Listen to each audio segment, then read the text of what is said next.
Hello and welcome to the STCfit Learning Podcast. I'll be your host today. My name is Jason Galea and I'll be joined by Ben Scott. Thanks for joining us on our way to creating 1 million positive outcomes in personal training by 2030. The podcast is brought to you by STCfit Learning's Coaches Collective, a premium business mentoring service for PTs who want to attract the clients they want, earn a higher income, and have a long, sustainable fitness career. If you enjoy the episode, please like, share, and subscribe on YouTube and your favorite podcasting platform. A 5-star review goes a long way to helping us reach more people just like you. Hope you enjoyed the episode.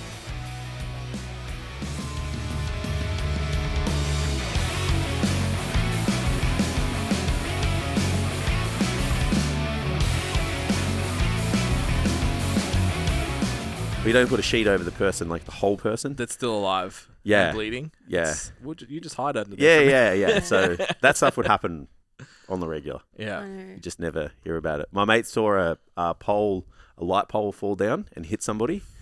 And then, it's just everyone just kind of crowded around and blankets went up and that person went out and you never heard of it. Never heard about it ever again. It's wild. Yeah. It's nuts. Yes. Yeah, it's pretty much on the regular. I think all the housemates I lived in, everyone had an accident. But it's just the regular schmegular deal every single day there. On the scooter. I hope my wife never listens to this. When we go to Bali, I always want to get a scooter. My wife's real, always thinks about, it's good, always thinks about the worst case scenarios and those kind of things, but I'm the total opposite. What could possibly happen? Yeah. So she's like, do you reckon we'll get a scooter this time? And I'm like, are you going to let me get a scooter? She's like, oh, maybe. So if she listens to this, I'm never getting a scooter again. To be covered by your insurance, you have to have a motorbike license here. Yeah. And if you don't and you fall off, it's $11,000 to fly you home. Yeah. I feel like you buy travel insurance thinking having that safety net that you're covered. Yeah. And when you buy any insurance, you're not covered. No. Because they're going to do, even if they're going to do absolutely everything they can to find some, twist in the, that's it. Some twist in the language and be like, oh, okay, so you're on your own here, bro. Yeah. But to look at the bright side, top 3 experiences of my life has to include riding on a scooter, midday, sun's shining on you. Yeah. Passing by all the topless people who are all also online coaches there. Yeah. Blasting music. It's honestly a great feeling. So I don't care about insurance when I'm living my best life in Bali. I hope my mum's not listening to that. You're never going back. I remember when we went to Greece and we were getting motorbikes to ride around the islands. And my mate didn't have a license because he lost it. He drag racing a police officer drunk. Didn't know that they egg you on, and then so he took the bait obviously. And then the guy's like, "Why don't you get a motorbike?" He's like, "I don't have a license." He goes, "I don't care." He's like, "Here you go, no helmet, no nothing. It's just a different life." Yeah, nice. No worrying about the consequences. Just trading currency. You're on your own, mate. Personal responsibility. Yeah, how refreshing. Mm-hmm. We drove sensibly though. Yeah. Because I think that's the difference as well. We went in those ATV trips that you do. So we're in Thailand, obviously, boys going for a Thailand trip. Woo. And we were fishtailing the bikes on the road, on the dirt road. And then my mate just hung it out too hard and then turned the other way and then went too hard. And then he just flipped and just went over. I've never seen 100 kilo dude spring off the ground. So cool. And I'm like, you okay? And he's like, oh, don't worry about me. He's like, let's worry about the okay? bike. Yeah. So I think it costs $300. That's not too bad. Yeah, because you just scratch the sides. 4-wheelers trap you though. That's the you end up underneath them. because you think you can. But when they roll. On you. Yeah. Like a 2-wheeler, you just it was pretty. On your leg, it's okay. It was pretty spectacular. I was behind him. Fuck man, it just flung this massive dude off it. I've never seen 100 kilo dude. He's big boy. Yeah. Just fly in the air. And he just dusted himself off after? Yeah, I'd take a lot to break this dude. He's big. Oh. Yeah, he's big bone. He's got big hips. Nick. Yeah. He's a fridge. Yeah. So not even an ATV can stop him. Nah. It'd take something pretty special to stop him, I reckon. Yeah, right. Especially on a lads trip. Yeah. Yeah. We're already rolling. So welcome, Okay. Mary. Hello. First podcast. Welcome. Yes. Excited? Yeah, man. Yeah? Yeah. Good. I feel like I've come around full circle. Started from the bottom. Now There we we go. Yeah, with the big boys. Yeah, it's cool. Yep. So I figured we'd start the podcast just with where you were before we met. Mm. How I don't even know how long you were a trainer for, or remember what your business looked like before, all that kind of stuff. And then we'll get into the exciting stuff, which is, like you said, living your best life in Bali. Yeah, for sure. I was pretty green when we met. In fact, when I started, you're still my working, business, hey? Yeah. Yeah, still working for like a normal job. Oh, yeah, you just quit. Oh, when we no. I had just started Snatched, and I think I got put onto this podcast within like the first 3 months. Yeah. So Lucky you. I feel like that gave me the boost I needed. Yeah, just fast track through the first year. But no, even like before I started the business, I was always pretty like nerdy. You know, studied physiology at Melbourne Uni, did all of that. Another person with a degree. That I never Everyone we used. invite How's that make you feel? You know what Ben? I've decided? Ben gets a bit like Well, I mean, know what he's I've got decided? 50K less HEX debt to pay. And, yeah, you that's know. it. Yeah, I've it's decided true. that I can run with all of these guests that we bring in that have degrees, so maybe that's a positive. That's how Yeah. I flip it now. Yeah, Got a seat at the Yeah, table. Makes me feel Yeah. better about myself. I'm still paying mine off if that makes you feel better. Yeah, exactly. And, you know, I had the aspiration of being like a doctor, physiotherapist. But then halfway through my degree, I was like, yeah, nah, don't see myself studying for another 6 years and, you know, doing crazy long contact hours. So like everyone else in my degree who didn't get into med with a corporate job. So that's pretty much what I did. Corporate job with debt. Yes. Perfect mix. Yeah. I know. So minimum wage, got to climb up that ladder, you know, working long hours. I did it. And that was kind of the goal to basically become a manager. So I got a job at a tech startup, which honestly was fantastic. Like really put me in a position where I could grow a business very quickly. So I was in like a customer facing role, like B2B sales. So I was selling software. And in that role, like you really have to focus on value-based selling. So it's not just like sleazy car salesman, you know. It's like, okay, I've got to actually I got to understand you, your problems, your business, and like build that rapport. Obviously focusing on building systems, educational resources. So already there's so many parallels between what I was doing in that role and what I'm doing now. So yeah, I did that. And then I was the youngest manager at that company. By the time I turned 22, I got promoted. And I'm like, aha, I made it. So why do I feel so freaking unfulfilled? You know, I was like, this job is great. The culture is great. Love the opportunities. It's just not for me. And I just started developing that dread. I'm like, okay, what am I going to do now? And then I was like, okay, people are out here online, starting businesses, making hella money, uncapped potential. Why not me? You know, so I was like, okay, let's play to my strengths. And at that point, I had already undergone my own transformation. I'd like lost 15 kilos, got really into weightlifting. I mean, I wasn't very good at it, but I still loved it. You know? So that sounds like my life. Yeah, honestly, I don't know why I'm talking in past tense, right? But I like had already developed such a strong passion for it. I had my own coach and whatnot. And I thought I was pretty good at dealing with people. So I was like, okay, play to my strengths, start this business. And even then I was kind of playing small. Like I didn't think much besides, I'll have 5 or 6 girls. I'll do it on the side, do it on weekends whilst I keep this corporate job. And then lockdown hit. So that kind of reinforced that mindset of I'll just be playing small, right?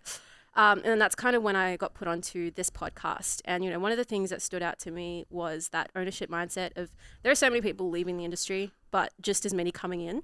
It just comes down to what you choose because it is a decision. Are you going to win and get with the times and shift online, or are you going to die out and phase out like all these old school PTs? So yeah, I've always seen myself as the winner. Not that competitive, like definitely not Ben Scott over here, but you know, I'm just like, okay, well, there's no reason why I can't get a seat at the table. So I said, okay, let's go all in. And so yeah, I started creating content, growing my socials. I didn't have TikTok at the time. I was pretty skeptical about it. But yeah, I did decently on Instagram and managed to basically replace my salary 6 months in. And that's when I started Standout PT, quit my job, and it kind of shifted into full time and taking my business to that next level, developing systems, yada yada. So yeah, that's kind of where I am today. Oh, actually, no, that's where I was at that time. Today, a lot further down the track. But around that time, I started working with a lot of young women who were coming to me from this background of, you know, everyone's got a coach now and they're all part of these 8-week challenges. And it was also around the time of like the clout coaches coming up on Instagram, you know, like big booty, big following, buy my program or join this massive intake of, you know, cookie cutter challenges. Generic stuff, yeah, which is really, really big at the time. So I found that a lot of girls that had done these challenges and, you know, subscribed to these apps and stuff were gravitating towards me. And so I was finding that it was like a lot of common issues, you know, like meal plan junkies, you know, don't really know how to assess their own technique, aren't really independent, you know, just waiting for someone to tell them what to do, basically. And had fallen for the smokes and mirrors of 8-week before and after pictures. Like, oh my God, how can she look like an Instagram model in 8 weeks, you know? Yeah. So yeah, I found that was kind of becoming my niche without really expecting it. And yeah, I guess I just kind of wanted to undo a lot of the damage that comes off the back of that mentality, you know? So I had started taking on a lot of girls, started working from the ground up, and also at the same time, kind of understanding more about their problems. And that's kind of where I discovered what my specialty was, which is basically working with women who have done those fads, have done those challenges, and they see it for what it is. It's not a transformation because it doesn't last. You can't really call it transformation if it isn't there to stay. The after photo, right? Yeah, exactly. So they typically tend to be women that are a little bit older, like 24, 25, you know, usually when you're 19. Well, I mean... A little bit older. A bit older. I'm 24. Okay. Yeah. So, you know, when I say older, I mean... We're wise, all right, not old. The Yodas of the industry. But yeah, essentially when I say older, just when you enter that realm of I want to coach and I want to transform my physique, you're about, 18, 19? Yeah. And you're the kind of person... No offense. Sometimes you could be even younger now. Yeah. It's crazy, like with socials and stuff. Like, you get a TikTok account or a Facebook account at like 15. Yeah. Exactly. Yeah, it's a big. That's a long journey. Yeah, we are old. You're off the hook now. No, I processed it like that. Yeah, and to be fair, like when I started, I was 18 and I fell for the exact same things that all these girls are. So that's why it's like, okay, after you've gone through the trauma and you kind of know, you come out through from the other side, you're probably around 23, 24 at that point. Yeah. Of course, if you're 19 and you don't see it the way everyone else in your age group does, happy days, probably a great fit for Snatched. But usually older women who are ready to focus on building the foundations before they get the physique, and you know, they value, you know, that holistic transformation of mind and body. Essentially just a woman who wants to build her house on cement, not sand. You know, it's interesting. I feel like at that age group and beyond, people start to get to a point where it's like they're not only training to look hot at the club or on Instagram or whatever. Like they found something else, some kind of reward that they get from training. Like they actually like the training element. There's something else that sets off for them. They're like, no, I want to do this for a long period of time. Whereas like the transformation thing is like, I just like want to look hot, or like for it's short-sighted like, too. I want to get laid or whatever. It's like, now just guys come in on your biceps, awesome. But that's like true. it's get a beard and get big, get relatively muscular. It's like you fucking all you get is like men talking to you. It's like, it's not a good idea. So if you guys think that's the way to go, trust me, it doesn't work. Yeah, but I feel like at that point you've sort of found something else that the gym gives you. 100%. That even if you are pursuing a physical outcome still, we talk about that a lot, but there's an element of something else that's happening. Yeah, and I think it just goes to show what you define as confidence as you shift from an 18-year-old to a 24-year-old. Like you associate a good aesthetic with giving you that self-esteem. But then when you realize that, you know, being someone who like says what they say they'll do, someone who, you know, can progress in all elements of life, and that really feeds their soul. And recognizing that you're building stamina that translates to other areas of your life because of the gym. That's what builds true self-confidence. And if you can recognize that, you're already like set apart from everyone else, and you're probably going to be the person that does get the aesthetics as a byproduct and keeps it. 100%. Yeah. I love when people come on and say exactly how I think. Yeah. It's good. Maybe we should get some people that disagree. I can play the devil's advocate. We'll have to get a group challenge coach on at some point, so we can argue with them. They won't come. We'll have to be like, really interested. We really enjoy these 8-week challenges. Yeah, tell us here. It's like, all right, so you fucked up by coming. So yeah, that's sick. So yeah, I think it's funny. My favorite thing is when someone comes on and they're like, oh, I'm like doing this part-time and I've got another job, and I'm like, my first question is like, okay, how much do you need to make to quit? It's like, how big was that for you? Because we talk about like no plan B a lot. How big was it for you to be like, all right, the safety check with the sick leave and the holiday pay and especially during the pandemic as well. It's like Yeah, it was scary. My family, my friends, everyone's like, you're stupid if you quit. You know, and I also think it comes from that mentality, like, I'm WOG, you know, I'm not a doctor. I'm already a disappointment to my family, you know, so like to have a pretty respectable job in, you know, the tech world, and being a manager to quitting it to become a PT, like obviously there's still that negative connotation. Yeah. Especially an online PT. Exactly. What do you do? Do you do Zoom calls and follow people around the gym? Yeah, How does this like work? do you watch people do burpees? Yeah, exactly. Which I think like I've come a long way with my family. Like I understand where they came from. You know, it was more of that risk minimization. But I thought of it as, okay, well, I'm not really fulfilled in my job. And if I don't take this risk now when I have no kids, no responsibility, whilst I'm still young, when am I going to do it? Yeah. I've always come from the mindset of you always regret the things you don't do.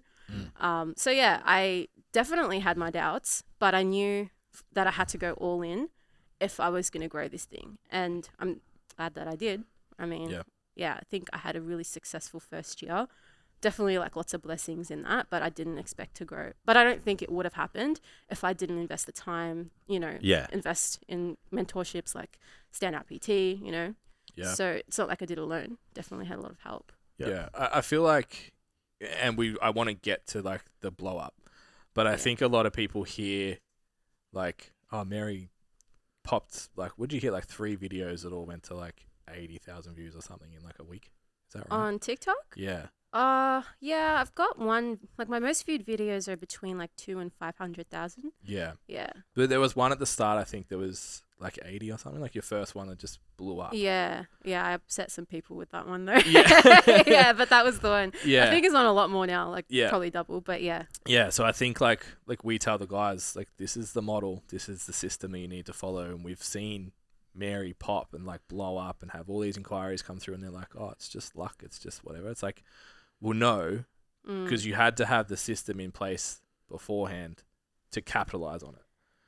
And I've heard like lots of coaches, and remember we did the episode with Thomas Lilly, and he was like, he had 100 online clients like 5 years ago before it was even a thing. Shit. And he was like, I fucked it up because I didn't have a system. I didn't have any systems in place to manage all of these clients who were coming. So heaps of them were really unhappy with the service. But I think the benefit for you is like you cut your teeth for that year. And then even listening to you speak now, like how well you know your client, who you work with, the problems they have, all of that kind of stuff, to then be like, okay, this is what I need to have in place to serve them. So when all of a sudden I get all of these inquiries in a week, you're ready. It's all there. Yeah. Yeah. It's funny you mentioned that. Like I definitely felt like I had the systems and I knew who my client was, but like I definitely had a lot of learnings from that blow up where I had all these inquiries, and I recognized that quality was so much better and more important to me than quantity. So yeah, I definitely had my phase where I was like, okay, wait a minute. Am I actually getting fulfillment out of these clients? Am I actually able to help them? Yeah. So yeah, I definitely think it's a double-edged sword, the, you know, quote unquote blow up, because you're getting a lot of people in, but if you don't have a proper screening process, and you're just letting everyone through the sieve, you know, you end up burning out, and that's essentially what happened to me. So yeah, I think there's a fine balance. You got to find that tipping point though. Like I think everyone's found it. Like I was talking to one of my boys the other day, and I'm like, he's like, oh, how many clients do you have? And I said, oh, this many now. But I said, it's been this many. And I'm like, but that's not always a good thing. Yeah. Because it's like you said, you just can't give them what you like to give. Yeah. Can't give them that energy, that you know, troubleshooting attention and to detail. Yeah, just the way you operate, you know. And even for yourself too, like I think I said to you, like the coolest thing about my coaching business right now, every single person on my roster, I would have coffee with on a weekend. Yeah. Huge. Like, and that's, to me, like that's, when you talk about fulfillment, it's fucking awesome. Yeah. 100%. Yeah. Like I had a guy ask me during the week, like, how do you fucking do all this? Like, coach and podcast and this and this. It's like, well, the coaching element is because I like all my clients. So it's fun. Like, this is fun. So I think there's more to people that are, like you said, that clout chasing kind of model. It's like, just because you get the followers, the engagement, the whatever, doesn't mean you're going to be fulfilled either. 100%. Like I had 40 or so clients, and I thought, oh, I've made it, you know. I was so unhappy. And I literally had to like now I say no more than I say yes. Like I purposely don't want to have that many people on my team because of that fulfillment. also like I care about impact and connection. They're like two of my core values, and I'm like I will happily sacrifice the extra moolah if it means that I have that. Yeah. So yeah, and it means that you can raise your prices. You can focus on quality service as well. Yeah. Yeah. And it also gives you like kind of that desirability. I think is really good in business. As well, yeah. Yeah, because people are like, oh well, she's not taking just anyone. Yeah. And it almost makes them want to fit that ideal profile. You know. Yeah. Yeah. Yeah, and that's something I didn't learn until after I had all of this attention and all of these people apply, and I just thought, oh, that's it. You know, job's done. Yeah. But I was like, okay, wait, this is actually just the beginning. Yeah. But yeah, I think if you're a new coach, you kind of are in that position where you have to take on everyone. Yeah. But I think through that, you then start to, you know, find your niche within a niche. Yeah, you got to learn who the person is as well. Like when I started coaching, I was like, oh, I want to work with other dudes that want to get jacked. And then like 5 years into my career, it's like, oh, actually I have a full book of girls who want to get strong. It's like, how did this... And it's really fun. Okay, we'll just pursue that. Yeah. So I think like working with lots of different people at the start is the only way that you can actually figure out who you work well with. Yeah, because it's not necessarily just going to be people like you, which I think most trainers come in like wanting to just train themselves. And then they realize that like, oh, it's actually like I've got some dudes super shredded and stuff. It's like, yeah, it was just I gave them the macros and they did it. Yeah. Like, you know what I mean? Yeah. It's not that rewarding. It's not that fulfilling. Yeah, it's spot on. For some. Yeah. Sorry, Jason. For me. Yeah. Yeah. Glad I get the same reward from like seeing someone on the platform that you get from someone on stage. It's like Yeah. But it's identifying what that is, what 100%. that feeling is. Yeah. So do you remember what the tipping point was to be like, fuck corporate, it's time to go? Was there a like Mufasa came in the clouds and said like, he spoke to Mary, me. it's his time? Yeah. I think I was just discovering myself and my personality. Yep. I mean, I was 21, 22. Sorry, I just realized that Mary's 24 and she probably doesn't even get the Mufasa reference. No, I do. Yes. Come on. Yes. That's the first movie I cried in. I feel like the fringe? the fringe. Yeah. Below that, All right. you say Simpsons jokes and shit, and people are like, fuck Yeah. you What are you saying? talking about?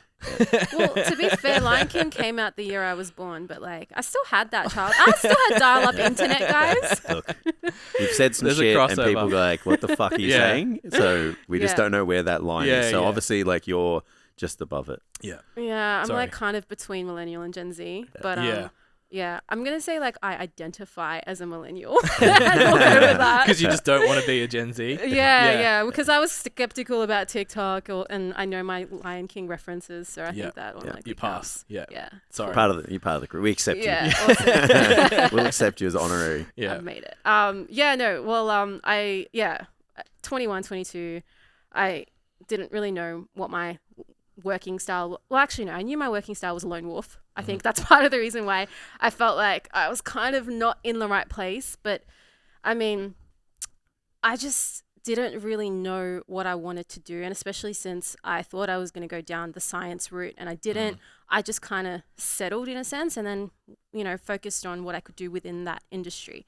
And then I think once I'd gotten to that status of manager and thinking, okay, I've fast-tracked my life, and I still felt that lack of fulfillment, I really started to do some inner work and just focus on what I actually care about, what I actually want.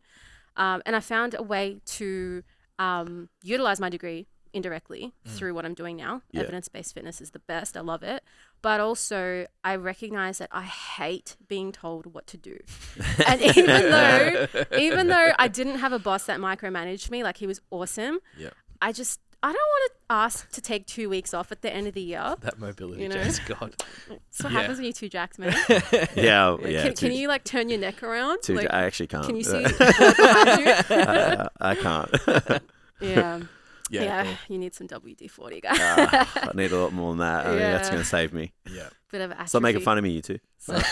Hey, I was in the hot seat a moment ago. You come into our studio, you start hanging it on me like 20 It's minutes in. perfect. Come on. That's what should happen. Yeah. Because it used to be me, and lately the tables have turned. It's been great. Yeah, it's Okay. actually Because I tend to pick the guests. Yeah. Right. Yeah, true.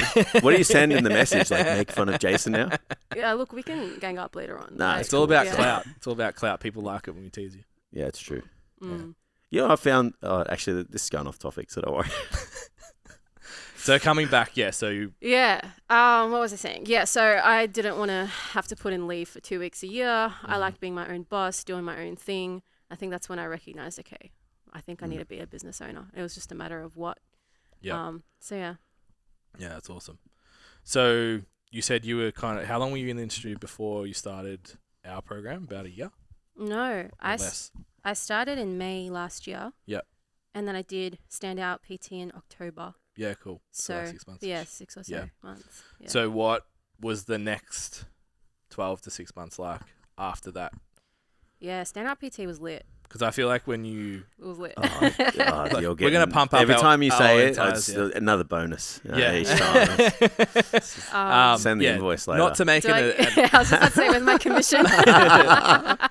No, I don't even say use that discount lightly. code Mary. Not to make it an ad for us, but like No, I'm just even. curious to see, because like the goal for us obviously is to be like, this is moving from clients running your business for you and you like working a job to hopefully when people leave, it's like they run a business. Yeah. So I'm curious if that was your experience and what that was like, what stands out to you, like before it was like this, after it was like this. Yeah, I think before I had a lot of different puzzle pieces. Like, you know, when you're online and you just get bombarded with so much information, it's like you kind of know what to do. It's just a matter of like creating a good like rubric or like a roadmap out of it. Yeah. And also like you hear a lot of like headlines like, oh, you need to make content for your ideal client. You need to know what your ideal client is. But it's like, okay, I know the headline, but like give me the details. How? You know? Give me the how, and also help me put it all together. So I think because I was already kind of tuned in to like business and just I'm a curious person by nature, but I think it really helped take the thinking out of it and just give me step-by-step instructions to follow, which was great. And also it helped me get my finances in check because I was horrific with money before. Like I did not know anything about finance. So yeah, that was really, really big. Barefoot Investor was great too. Yeah. And then of course just having mentors, like people to like bounce ideas off of. I'd never really had a business mentor before until you guys. So I think it is ultimately what you make of it. You know, people are going to give you the tools. It's just up to you whether to use them or not. And I think I did a pretty good job at that. And I think that's ultimately why. Seems like it. Yeah, it's why I was able to grow because I 100% agree. Like if I didn't have those systems in place, I would have crumbled once all that like demand came through. Yeah. Yeah. So yeah. Does that answer the question? Yeah. Sure does. Perfectly. Cool. Clip that, Tam. Yeah, I'm waiting on that commission, guys. So you go through Standout PT, start creating content. What was content like beforehand? Because I know you sort of took a deliberate path to be like, okay, there seemed to be a deliberate shift in your content. Yes. Was that conscious or did it just happen? It was conscious. Yeah. Okay, so do you remember when Instagram Reels first kind of launched? And there was this like really cringy phase where, you know, people were like dancing to like and pointing to the things popping up on the screen. Okay, so my dignity just could not. I could not. I was like, all right, Same.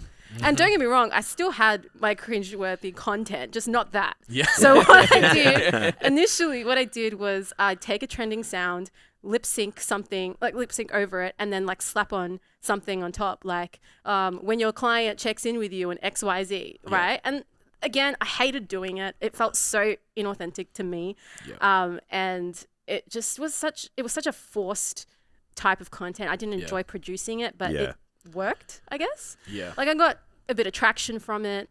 It was what was trending at the time. And then I started looking into TikTok because I heard, okay, well, the reach is really, really good there. So just curious, sorry to stop you. When you say, because I'm in this zone as well, Hey guys, hope you are enjoying this week's episode. If you are, please remember to like, share, and subscribe. Don't forget to head to the website where we have all our free resources, gifts, products, services, and merch for you guys to enjoy. All right, let's head back to the episode. you say it worked, does that it brought business or it brought engagement? It brought engagement, which then led to business. Yeah, so you did marketably see, because I'm curious, like people that are pursuing trends, like we did a TikTok kind of course. It was like basically the course was search the top 5 videos in fitness right now, copy them. And same as you, it's like it kind of just feels a bit ugh. Yeah. But like you said, it gets more reach, it gets more more likes and shares and all that kind of stuff, but does it actually bring people into your business?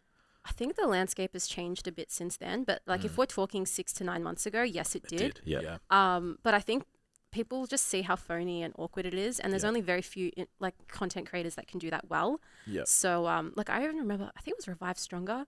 You know, Steve. Yeah. Like I remember he started dancing and it just didn't work. Like he did it for 3 videos and stopped. Yeah. Because it's just not everyone can do it. And he has fantastic content. Like he's blown up in other ways. It's just not for everyone. Yeah. And I think this is kind of where I intentionally shifted. I'm like, okay, what is my style? Because if you can figure out what your style is and you can make good content that you're actually passionate about, then you'll still get the traction. And that's how I blew up. It wasn't from those like kind of cringe teeny bopper videos. Sure, it kind of put me on the map, gave me a few thousand views per video, but the blow up came from me developing my own style, you know, and having like authentic content. So I totally agree with the approach of like looking at the trending topics, looking at the trending videos and putting your own spin on it. But yeah, I definitely think people are starting to recognize authentic content, and I think that's what does well in both the TikTok space and Instagram. Yeah. So when you say your style, what is that? Yeah, so I my very first TikTok talking video was where I experimented with this style, which was a very like nonchalant, relaxed style video. I think I was speaking about like reverse diets and like, you know, having a damaged metabolism from years of yo-yo dieting and eating more to build it up. And it was so casual, like my hair was in a mess. I was at home, probably sitting in bed or something. Half my videos that went viral actually was me sitting in bed, I kid you not. And it was just me talking to the camera. And I didn't think it would do well, but I'd done a bit of research and I'd started looking into it. And I was so sick of the other content that I was doing. So I'm like, okay, let's just try this out. And I got like 10K views, highest view count. And I thought, okay, wow, this is actually working. So I started making more and more of them. And I think as I made more, I started to tap into my natural style. And I guess I kind of looked at the people that I resonated with. So, you know, I really resonate with your style. So like you guys are very direct. Who else? Like, you know, Jackson Payos. Yep. Yeah, like he's got like this no bullshit cutthroat attitude and I freaking love it. A bit of Ben Carpenter as well, violin. So basically like white dudes in their 30s. You know, I think that says a lot about me. You know, so I thought, okay, well, these are the guys that I resonate with the most. I can't be that chirpy, happy, you know, positive person. It's just not me. So I started to create content in that tone. Yeah. And even though I got a lot of backlash for a lot of those videos, the videos that like, you know, upset a lot of people, also the videos where I got the most clients from. Yeah. And I think that just comes with the territory though. Like I didn't realize like you could have a look at even on Facebook when you post a reel, it goes there, and then Facebook chooses whether you can see the comments or not. Yeah. So then I turned it on. Yeah. And it's just like trolls. Yeah. Just like picking little bits, like 2 or 3 words within the video. Like I'm like, really, we're getting semantic here. Like, and I think that just comes. You just have to learn to sit with that. Like a couple of times, I was like, I don't know how I feel about that. Yeah. Like this dude coming after me, and I like went on his profile. And I'm like, he's fucking, you know, he's small, he's this. It's like I could fucking outbench him, and then I'm just like, fuck that. Like, you know, it's like 2 or 3 people that are going to come after you with the pitchforks, and then it's like you've got how many people did you help with that video or got the opportunity to? That's when you just do a reply just to drive traction. Yeah. It's like the more comments, the better. So it's like, That's how do I true. poke this bear again? Yeah, you're way better than that at me, because I'll just go straight for the jugular. So I've got to learn probably to there's not a bit go of for the throat. ego you got to push to the side. Yeah. But sometimes, you know, when you reply back to a troll with like a snarky comment and like use their own words against them, like it's a hit, and it's The way I've always looked at it is like, if my client read this, would they think I'm a dick or they're a dick? Yeah. And that if I can put it through that filter and be like, okay, so I'm not going after them. There's no personal comments. There's no just like, you said this and that doesn't make sense. And if someone else read that, I would be comfortable with them reading it and comfortable that like, this is how I communicate and who I am. You like it or you don't. But I think you making content, you have to make content knowing that there's going to be sides. Well, because if you're that person who arguably, you have to aim for it. Yeah, because if you're that person who makes the content where it's trying to please everyone, you hit with nobody. Yeah. You know, so that's what I mean by it comes with the territory. It's like, if anything, like as I reflected and those comments started to become more and more prevalent, I was like, started to see themes of them. They were like, you know, middle-aged white dudes with fucking mustaches and shit. Yeah, and I'm like, okay, so you're just bored at home, like, you know, just wanting to get a rise out of somebody, and you don't really work out as well. So it's like, irrespective of what demographic it is, it's like you have to have camps. Yeah. Because you want to hit with a camp, and it's like they're your people. Yeah. The people I've been sort of tuning into lately and trying to learn lessons from are like Schultz, the Paul Boys, True Geordie, like these YouTube sort of stars. And it's like I watched the True Geordie episode with Logan, and like he came in. I don't know if he was actually hungover, but he came in that he was hungover, and I was like, I don't know if this is an act or it's real. But every time he spoke, he did it on Schultz and stuff as well. He was like, you could just see his brain just like, how do I maximize this? Yeah. And then he'd come out with something divisive. It's like, a lot of people are going to think you're a dick, and a lot of people are going to like you, and but it works. That's what you need to happen. Yeah, because then you get them arguing in the comments as well, right? Yep. You get your tribe. Exactly. Your tribe gets stronger. They hate the other tribe and they start further, just going back and forth. And right? then you make, what did you make? $45 million on YouTube last year? Yeah. Crazy. Like, Groupthink is definitely a double-edged sword. Like, it's like extremist views are always going to pop off. And I think you just have to, if you can't beat them, join them. You know, if you can't, you know, try to find middle ground. I think at the end of the day, you just have to accept that that's the reality of being online. Yeah. Great. And as long as you can like stand your ground, you know, like you have to be really strong, because like I've had some really, really bad hate comments, like hundreds of comments on a video. Just because I said something about body positivity. I knew that was the video. That one. Yeah, I lost like 2,000 followers from that. But you know, like I think over time I've developed that thick skin where I'm not obsessive about it. I'm not like refreshing to see what new comment has come up, because that definitely happens at the start. But you do have to kind of filter it. Yeah. But yeah, like you said, comes with the territory. 100%. Was that a conscious thing for you? Were you like, I know this will be divisive, but I want to say it anyway? Yeah. And I pick them wisely. Like one in every 30 videos will be explosive. Yeah. And I do that on purpose because firstly, part of me is just like, I can't be bothered dealing with this, you know? Every video, And I don't want to be labeled as that person, because I definitely think that if you go too far onto one extreme, you've got to still offer value, right? Yeah, exactly. And you don't want to be known as that person, because it's like, well, the reason I've started this account is for business, if I'm being honest. So I don't want it to detract from that. Yeah. You know, but at the same time, having a little bit of controversiality is a good thing. Makes you stand out, and it's also not intentional. It's actually what I care about and what I genuinely believe. Like that video I posted because like body positivity was a trending topic at the time, and everyone was putting their 2 cents in. Yeah. And I just had to say my piece. But I'll be very selective with what controversial views I'll post.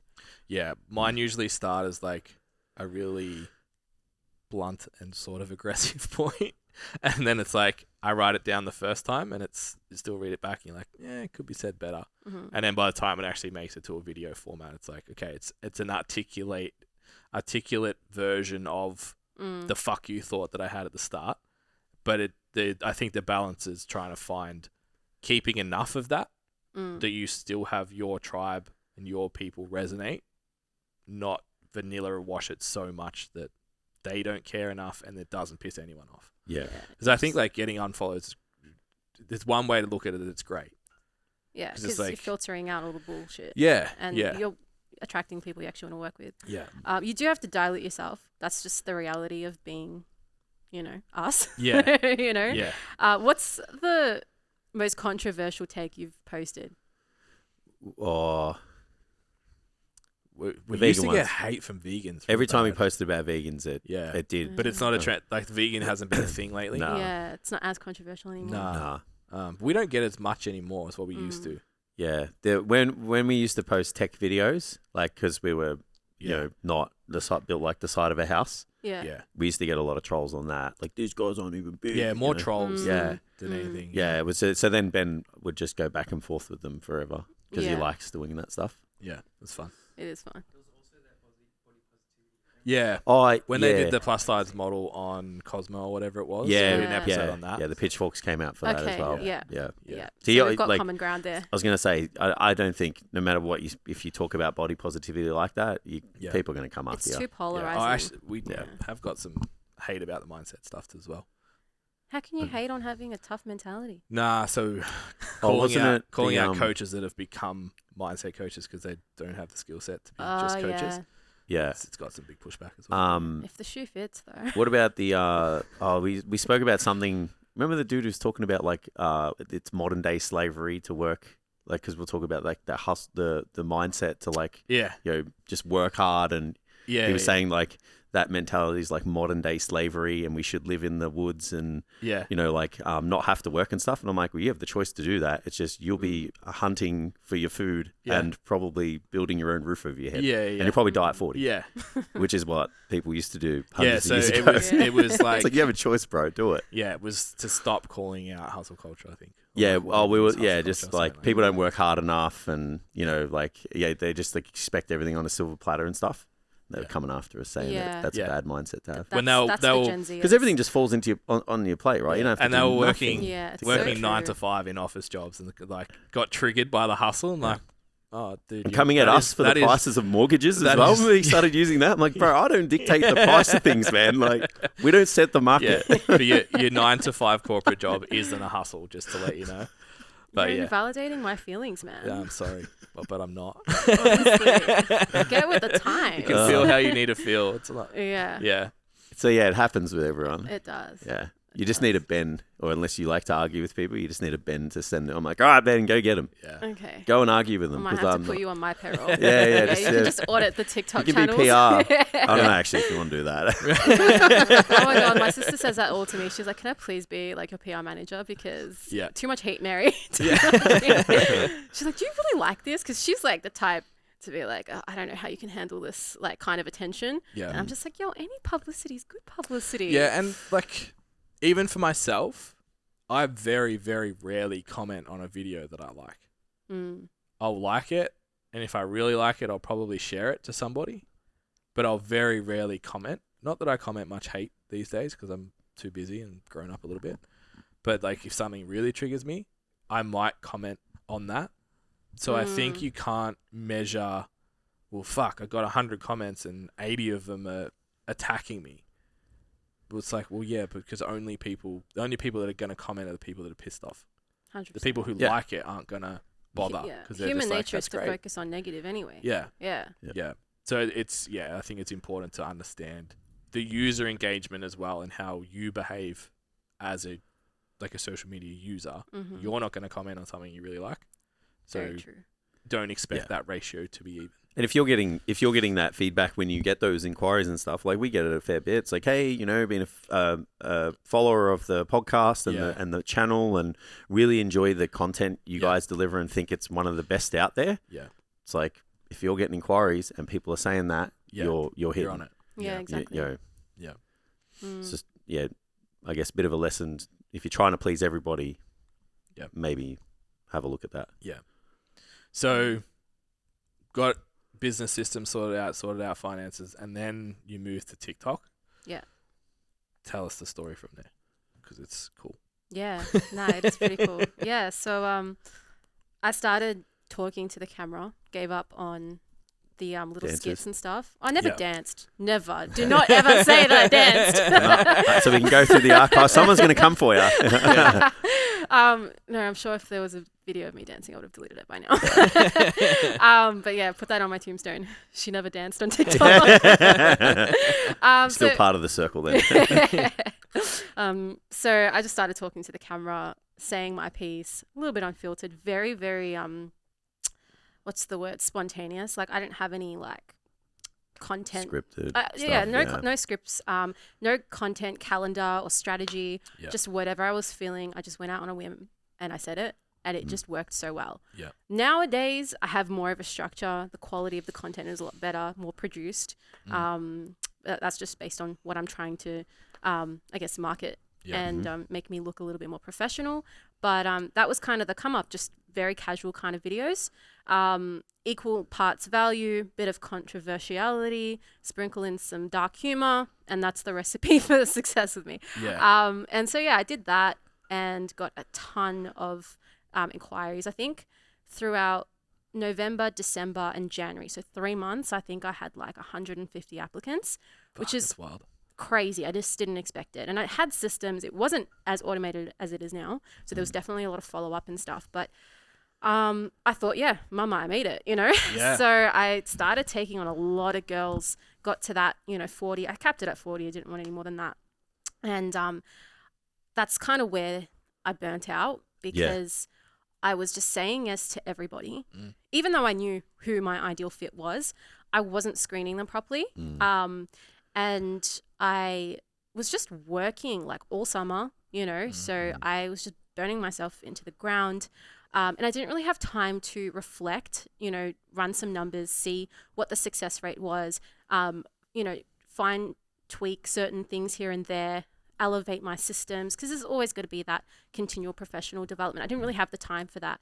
And I also just burnt out with content. Like I just needed a break, especially because I'm not going to lie, some of those comments were starting to get to me, especially when you get to that fragile point where, anything can trigger you. I was overworked, Yeah. run down. and not getting fulfillment from like 50% of my client base. And so I kind of just went dark on TikTok for a while, stopped taking on as many clients. And that's kind of what triggered the move to Bali. I kind of got to a point where like I had lost my inspiration. I felt a little bit lost in my direction, like where my business was heading. And yeah, I kind of needed to recalibrate and just redefine certain things. So, that alongside other personal aspirations, like I actually just want to live in another country for a while. And just get out of Melbourne after 2 years. Had to live up to the stereotype, didn't you? Yeah, I just had Couldn't to. have picked another country, right? I know, right? I just wanted It's online coach, Bali, synonymous. Yeah. Exactly. No, I just wanted to race with a police officer on my scooter. I just had to tick it off the bucket list. But yeah, I moved to Bali because it's close to home. Yeah. Every second person's an online coach there. It just made sense, right? And that's kind of where everything settled in for phase 2, I would say, of my business, which is kind of where I'm in now. I redefined my ideal client avatar, redefined, who I would like to work with, and also what Snatched stands for. Not that it was a drastic difference. I think I just sharpened the definition.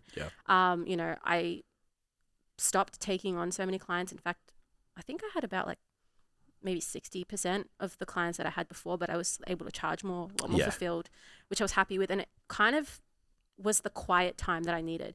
Bali is very much like a slow lifestyle, which I think I needed. Here it's very, very go, go, go. And I just had the time to think. I wanted to switch directions with my content as well. And so, I was able to do all of that in Bali.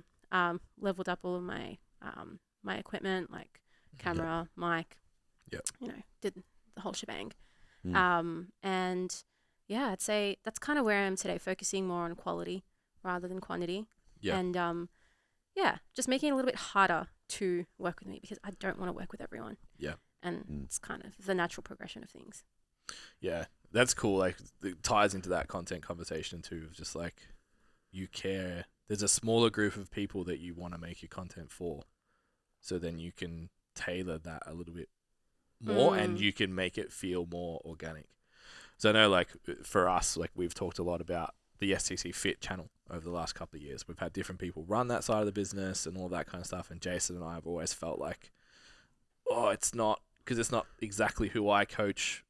What do I say? What do I not say? I have to really sit back and think about, who's the person? Whereas like now as it evolves, where it's just us running it and like talking about our own coaching and stuff, it's so much easier to just be like, this is who I want to talk to. Yeah. And if you don't agree with me, you weren't going to be my client anyway, so I don't care. And it allows you to like specialize. Like I don't want to be sitting here talking about the basics of macros. Yeah. Like it's so boring, when you're just repeating it over and over. It's like, I want to talk about specifics, and I think, through being able to find that niche within a niche and like target specific people, you're talking about things that you care about, but also things they're going to understand. And I think that's reflective in like my new content as well. Like it's definitely taken a step beyond the general health and fitness space, and it's specific things like, I want to work with women who want to build muscle. So I made a piece of content about not doing too many mini cuts within a bulk. If you're a beginner someone who's probably fresh out of an 8-week challenge probably don't even know what I'm talking about. Yeah. But it's like the people that I want to work with That know understand. exactly what I'm saying. Yeah. Yeah. Yep. Yeah, it's cool. Yeah. All right. So that was a lot of formal talk. How's Bali? Oh, lit, man. Nah, it's slow lifestyle, which is good. Not gonna lie, the inner Melburnian towards the end was like, all right, it's time to go back to that concrete jungle, you know. Yeah. It was good though. Definitely got the tan I needed. Although the gym culture there's shit. I was just about to ask what So the bad. fitness culture's like. I didn't It's think it like- would be good. It's like stepping into like the 90s. Like Yeah. you've just gone back in time. Like even the PTs, like I was at one of the best gyms in Chengdu, right? And the Oh, I think PTs there. Yeah, I know you're talking about. Yeah, I'm not gonna say Yeah, the name. I know. I think I know the one you're talking about. Yeah. Well, there's two. One of them is like walking through your Instagram Explore page. Like every Yeah. single Yeah. fitness influencer is there, Yeah. and it's just like, I don't know. It's just not a vibe for me. So I went Yeah. to the other one, Okay. which is probably Yeah. yeah. Yep. So yeah, that one is very interesting because like the PTs there, not to throw shade, just do things the way a PT would have 20 years ago. So Mm-hmm. you know, you're talking like forced stretching, you know, on the floor with your client, Yeah. doing like bicep curls whilst your client is supposed to be chest pressing. That's like, okay, are you spotting or are you doing Yep. your biceps, you know? And then you're supersetting that with wall balls, supersetting that with a sprint. Yeah. Yeah, it was pretty rudimentary. Just random stuff. Random, Yeah. yeah. And pretty sure everyone was juicing. But yeah. No. Oh, actually the only people who weren't were like the female tourists who would come and lift Yeah. their 2-kilo dumbbells. Like Yeah. very, very old school. Like Yeah. it made me realize how lucky we are in Australia, like how ahead we are. Yeah. Yeah. Like as they say, we're the fitness capital of the world. I think Melbourne too. Specifically, I think, yeah. like everyone that comes from Really? used to come. Yeah. Yeah, bro. Everyone that used to come because it's been 2 years. Oh, since yeah, anyone's true. actually Yeah, been to yeah. Everyone's Australia. left since. I just feel like we've lost the title for everything. Yeah. Because our city Yeah. got so shit. Well, yeah, Yeah, but it did. they would Yeah. always say like, "Fuck, like booking tours in Australia. It sucks that it's so far away, but we can always sell out here." Because the PTs are so driven to learn and the standard's so Yeah. high and blah blah blah. So it's like, yeah, as much as look, I again won't name the gym, but I've seen some shit recently that I'm like, oh, I thought we were past that, but okay. Yeah. Oh, definitely not. Yeah. But I think comparatively to other places in the world, Even America, mm, you know, like the fact that it shocks me that people still operate in that way just Yeah. goes to show how advanced we are. And it's almost like Yeah. we're entitled to certain gym environments. Like when I go into the gym, every second person like is using a tripod, filling out their program. yeah, They have all their equipment with them and it just automatically rubs off on you. Mm. And it just creates such a great culture. Yeah. And I think you get entitled to that. So that was definitely something I missed in Bali. yeah, Like Yeah. I 100% lost muscle there just because firstly, it's really hard to train in the humidity. But Yeah. secondly, that environment just wasn't really there. Yeah. Yeah. Yeah. That's Yeah. so important, right? yeah. Just Mm. like if everyone else around you is like dedicated, driven, Yeah. it still rubs off. Yeah. 100%. Yeah. Yeah, I feel like the nutrition side would be the hardest thing for me.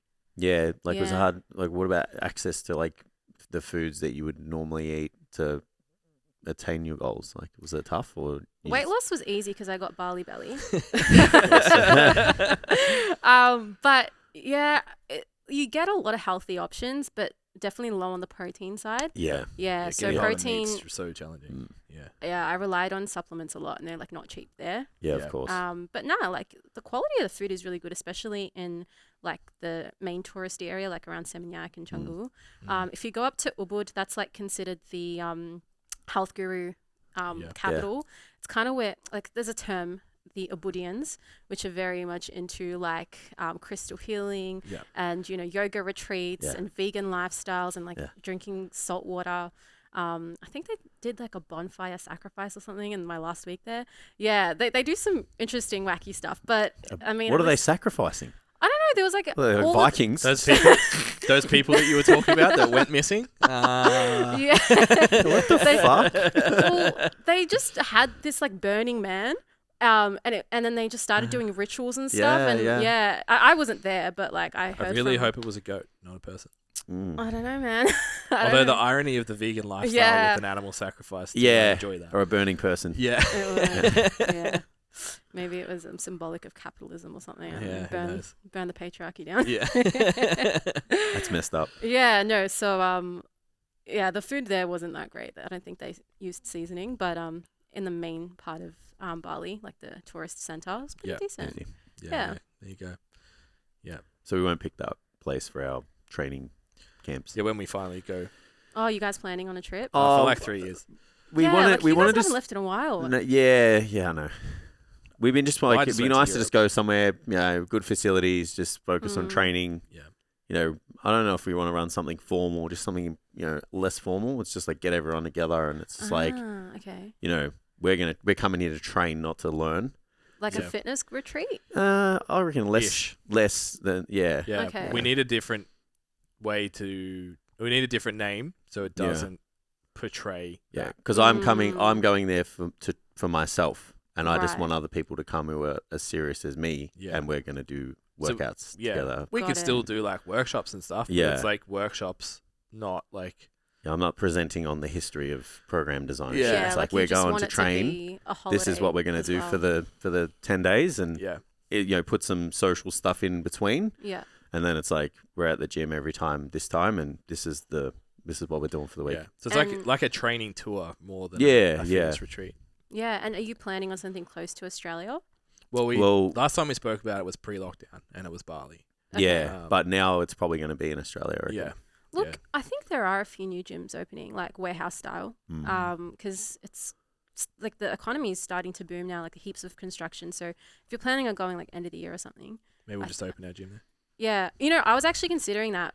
I was actually considering opening a business there, just because it's like, again, I'm a stereotypical Australian who goes to Yeah. Bali and gets real estate, right? Yeah. Because it's too expensive back home. No, but it's a huge gap in the industry over there. Just like having a massive Decent. Deramet style gym there. Yeah. And not overcharging. Like most of the gyms, the casual entry is like 20-30 AUD Yeah. per day. Yeah, I reckon I paid $120 for a week Yeah. at a Yeah, CrossFit that's- gym while I was there. They know they can do that. Yeah. Yeah, because there's no Because going home. there's no competition either. Yeah. So like if you opened up like a massive warehouse style gym with like Yeah. proper equipment, Let's do it. decent pricing, you'd make a killing. Let's and do I it. think you'd like I'm in. yeah. Sold it to me.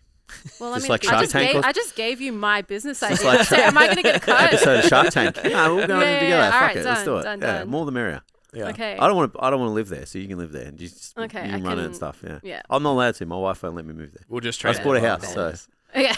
Yeah, it's not a good time for yeah, you to yeah. move Like, overseas. hey, Not I'm at all. moving. Yeah. Yeah. I sussed out Switzerland when we got back from Europe, Oh yeah. and it was $3,200 a month Aussie What? for a 1-bedroom, like one living, like two room house studio? basically. Yeah, like so bedroom, studio, it's $3,100 a week. What? Yeah, I was like, guess not. All those offshore accounts in Yeah. Switzerland are Yeah. really starting to pay off. Yeah. Eh? Yeah, and then you Yeah. add like coffees, $8. Oh my Like god. eating out is like I don't think we ate out for under like $150. You're joking. Yeah, I had so no idea. that was cross that off the list, Okay. which is why everyone goes to Bali. 'cause it's That makes sense. cheap. Yeah, 100%. exactly. Yeah. Yeah, really, really sustainable. Like I think I was living off. How much was I living off? Maybe like $500-600 a week for everything: food, accommodation, Yeah, that's good. transport. And I did a fair bit of travel. Like I lived around a few different places in Bali. Yeah, it's sick. So yeah, it's really, really affordable. How long were you there in total? Like almost 4 months. Yep. Yeah. yeah, it's awesome. Yeah. That was the plan. 4 months. Yep. Dip my toes in the water, and then see how it goes. I think next year. Plans to go back Not Bali. somewhere else? I'm really hoping on doing Turkey and Croatia. Yeah, nice. I think they're good places to live. Like they're not too expensive. I mean, got to take advantage of the Turkey- crazy inflation was over there. Pretty cheap. Turkey's was really cheap, yeah. and I think Croatia too. And it's also relatively safe if you're Yeah. like a lone female traveler. Yeah. Yeah, okay, yep. Yeah. So yeah, I'm thinking of that. Yeah, we'll one of my see. clients is an online coach, and she's doing like everywhere. Yeah. I think she had the only place she's had real issues being by herself and like a mid-20-year-old female. I think it was Morocco. Oh yeah. She was I just would like not do that. her friend went home on like the second of the 5 days there, and she was like, I haven't left. She's like, I just go get food and come back. It's terrifying. Yeah. I Yeah. can imagine. I would not do the Middle East or even like I really want to do Central America or Yeah. like just Latin America, but I'd wait till I'm married till I do that. Yeah, I want to go, and I'm married, and I don't want to take Amy. Yeah. Yeah, that's what I mean. I'll come with you. Yeah. Yeah, we'll go. Yeah. We'll go on our honeymoon. Yeah. Yeah. Yeah, that's I'm in. cute. Sounds great. Yeah, cool. So how was like you're an online PT in Melbourne, but how was going to another country and like I'm an online PT and I live in Bali and Yeah. all of that. Yeah. Was it different? Not really. It wasn't that different. Although, not to toot my own horn, I definitely think I was probably one of the best online coaches there, just comparative to a lot of the people that I met, because I met a lot of online coaches and entrepreneurs and people. And again, Australia is just so far ahead of the game. Yeah. Like, in terms of our knowledge and our people skills, and just like being a good online coach. Yeah, I definitely met like a lot of Americans, a lot of Russians as well in the health and fitness space. And yeah, like they were making bank. They look great. But then it's like when I started following them, because I was also thinking about like collabing and stuff. And then I'm like, okay, wait, do I actually want to collab with this person? Do I actually resonate with their values? Yeah. I'm like, wait, no, I don't think so. So, yeah, like there's like heaps of people you could meet there that are doing the same thing. But one thing that definitely opened my eyes was just how good we have it in Australia and just like how far ahead we are. But yeah, no, every second person's an online coach there. Everyone's driving around their scooter, shirtless. You can go to all of the expat events and stuff, which I didn't personally because I don't know. Again, it's just like walking through your Instagram Explore page and yeah, it's just a bit of bit interesting. And what else? Yeah, I'd say it's pretty much. So do you have clientele global now? Because like. Yeah, I've got a few Americans. Yep. Had a few girls from the UK. And one from Greece actually. Yep. But majority are Victorians.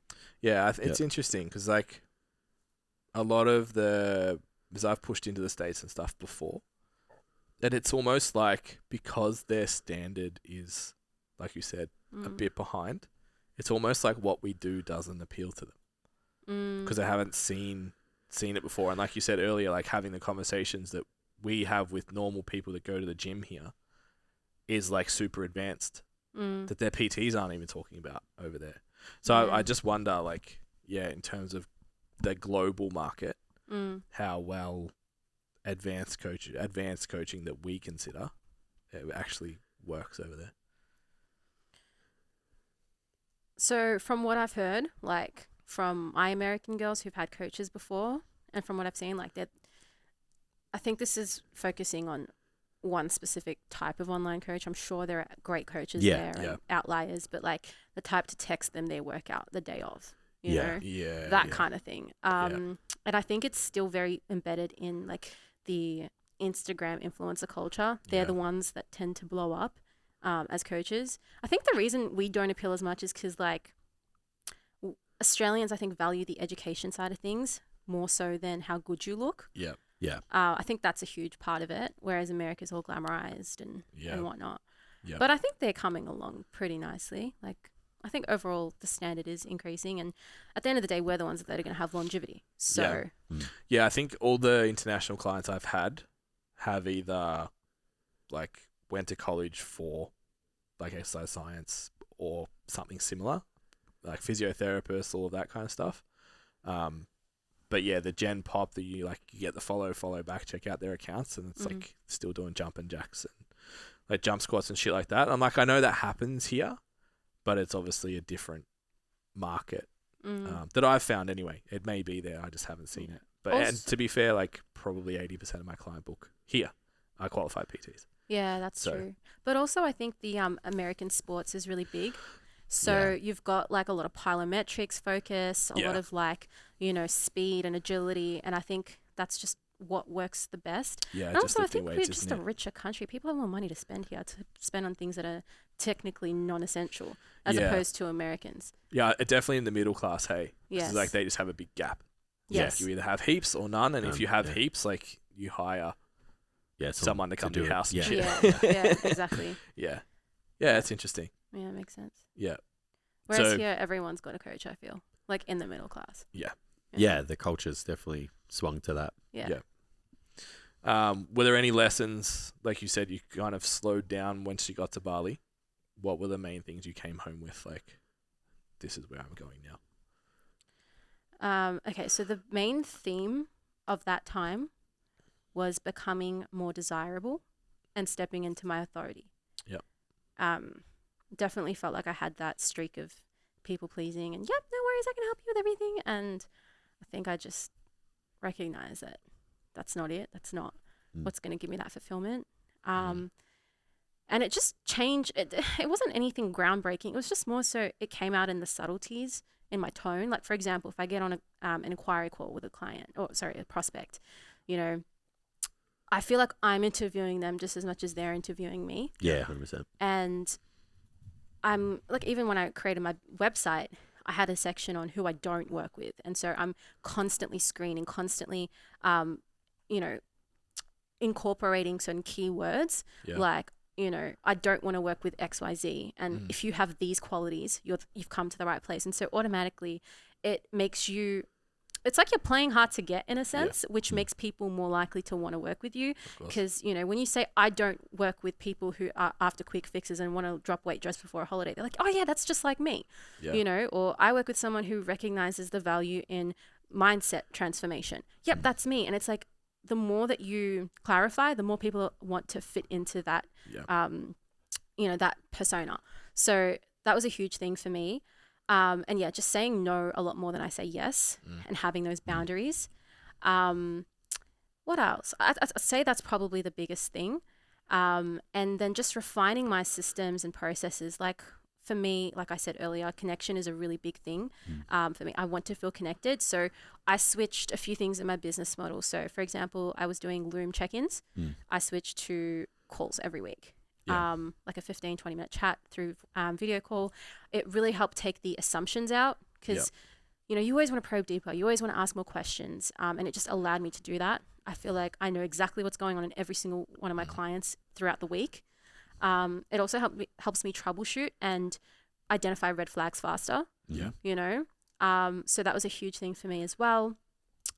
Creating content, a lot more content for my private groups, ebooks as well, which are coming out soon. Just gave me the time to just, find inspiration again after hitting a brick wall. I saw the Discord announcement too. That's cool. I was gonna plug that at the end. Yeah. So I just switched to Discord and I've opened it up to the public as well. So this is for long form content, blog style posts, videos, in-depth tutorials, community chats as well to share inspo and whatnot. So it's open to anyone who wants to join. Links through the bio on my socials. And essentially, if you want to know what I'm about, you want to be a part of a community, if you're feeling overwhelmed by what's out there, because there's quite a lot out there. And if you want to feel connected, especially if you're not really sure where to go or what you resonate with, it's kind of like, dipping your toes in with zero commitment. And it's just so much free value that you'll get, so I think it's a good place to start. I like it. So also I wanted to talk about the shift with your content quality. So like you said, you fronted up, camera, new monitor, Premiere Pro, all of the stuff that Tam does that we don't do. We just still use CapCut. Have you seen a reward for that yet? I think it's a bit too early. I definitely have noticed more recognition within, like, amongst my peers, like in the industry, rather than it being from like clients and prospects. They're bombarded with so much though as well. That too, which isn't a bad thing. No. I think that kind of helped me get on this podcast. But yeah, I think I'm getting a lot more recognition just in terms of what I'm saying and also just how it looks good. But also it's just like, I wanted to level up anyway. Like I could keep, posting my iPhone, videos on TikTok, but I think the caliber is like, it's reaching even like higher levels on socials. Everyone's got the animated captions with the emojis on there. Everyone's got like the B-roll now. So it's just like you're competing with everyone else in the market. So you kind of have to level up. And again, the content itself is a lot more specific and targeted. So I'm enjoying it a lot more. I'm definitely going to outsource it though. I need my own Tam. So you can't have him. He's ours. Okay. All right, I'll back off. But no, I definitely will outsource it very soon because it's pretty time consuming. But it's a good skill set to have. I actually had to outsource, or didn't have to outsource some of my own stuff. To, I think he was in the Philippines. And it was okay. It wasn't obviously like communicating the message. It's really challenging. Like Tam's been with us 6 years, Tam? 2017. Yeah. Wow. Yeah, so 5 going on 6.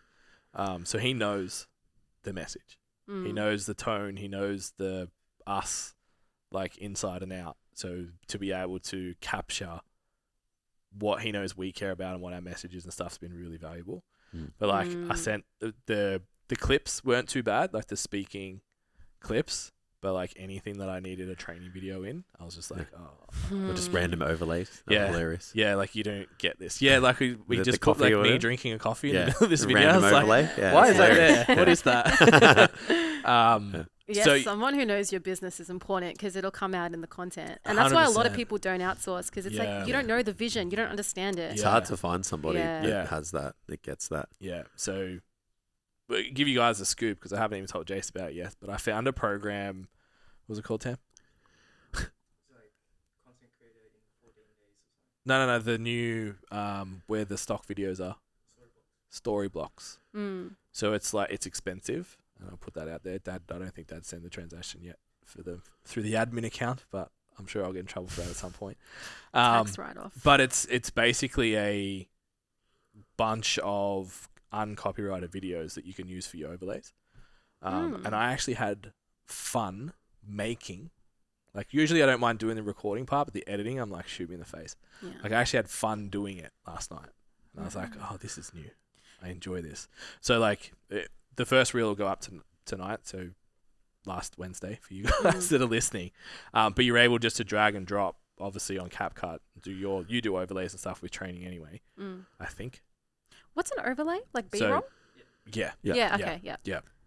So, yeah, you can just take a stock image. So I've got like a mime clown like shrugging at the start of my video and stuff. So it's like, oh, this is fun. I can start to put my personality with the overlay as well, which again, like outsourcing, that's the most challenging part. Is like How do you know the conveying- exact meme or GIF that you want to use? Yeah, Yeah, 100%. and conveying your personality through that video as well becomes really challenging. Because like I think you said about style, my best style is tongue in cheek. So I need me squatting doesn't push the tongue in cheek thing enough. It's like I want to have like the quotes like you're allowed to train for your fun run.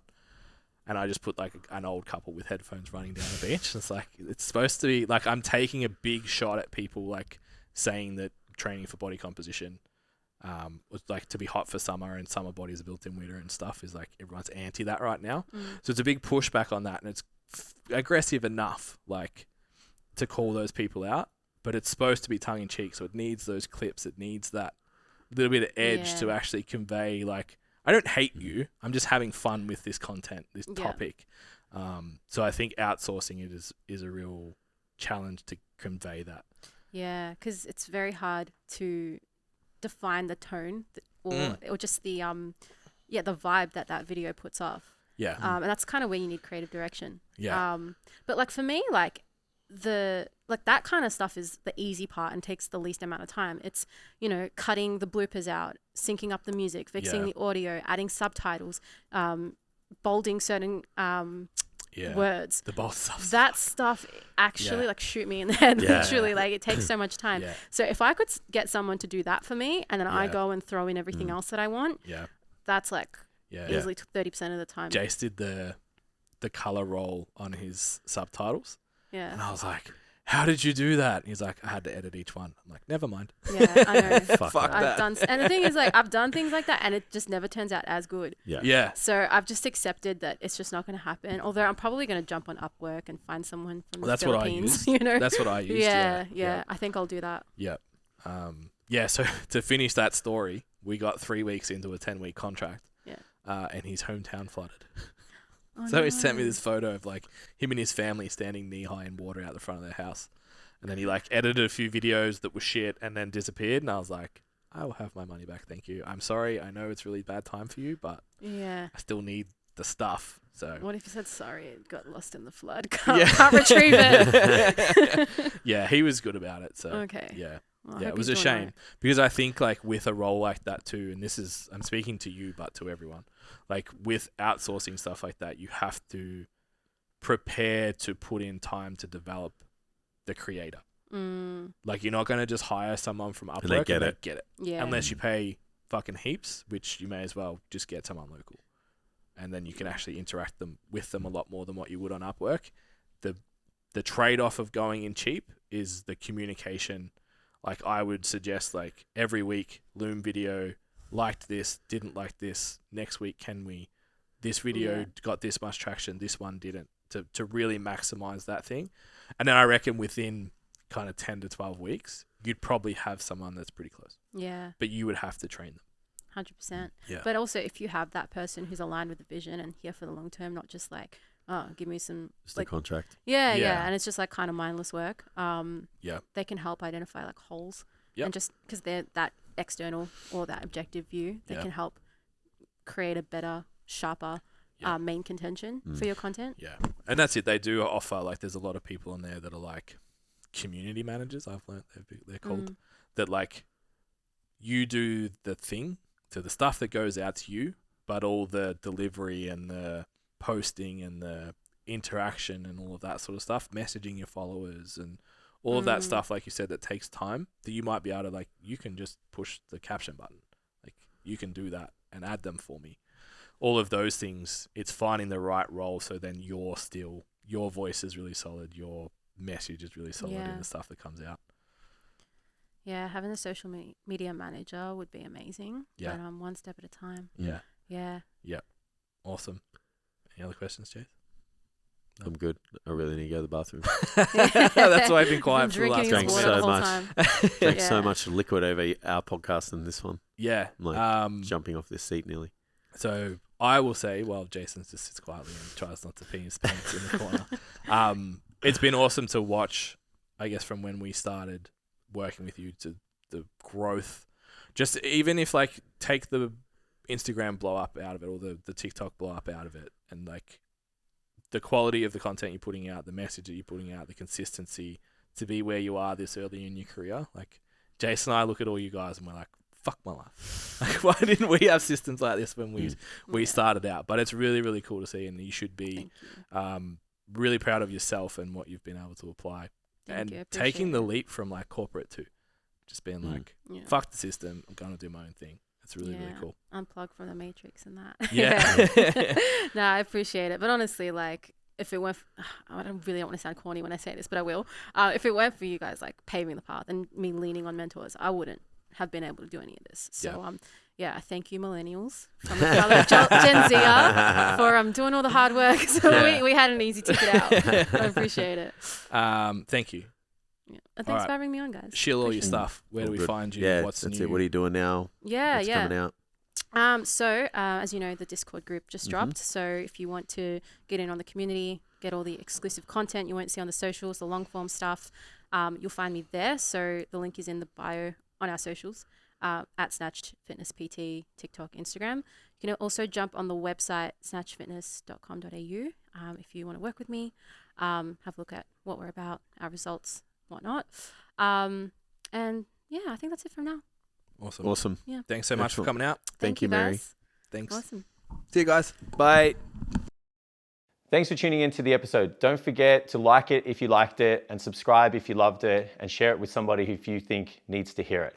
Don't forget also to head to the website for all our free resources, products, services, and merch. All right, see you next time.